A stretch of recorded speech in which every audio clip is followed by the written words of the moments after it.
нещо, което в момента се намира на изключително сериозна фаза на изпълнение. Това е програмата на КАФОПОС за смяна на отоплението на гражданите на община Монтана с климатици, с пелети и с газ. Повтарям, само 5 общини в България участват в тази програма. Повтарям, че това е европейска програма, особено за тия, които мразят Европейския съюз, за 11 милиона близо, която трябва да промени отоплението на гражданите на Монтана, за да стане въздуха ни по-чист, за да бъде градът ни по-зелен, да бъдат условията по-добри и поради тази причина това е безвъзмездна програма за 3286 домакинства.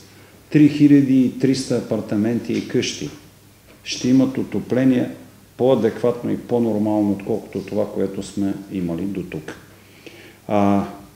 До тук са монтирани около 1200 домове климатици.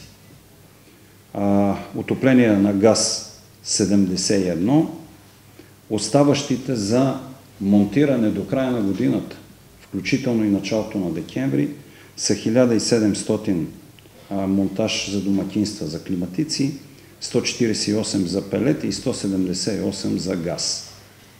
Веднага искам да кажа, че в момента, в септември месец, от който имаме още една седмица, на практика до края, трябва да монтираме в 330 домове, в 334 климатици, 148 пелети и 178 домове да са готови за отопление на газ.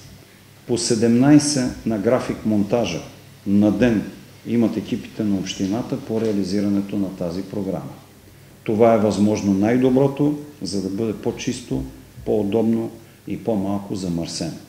В историята на Монтана това се случва за първи път, в който и да е предходен период.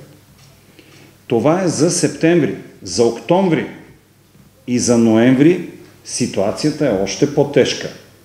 В предизборния месец октомври в 720 апартаменти и домове трябва да бъдат монтирани климатици. Още толкова 711 в ноември.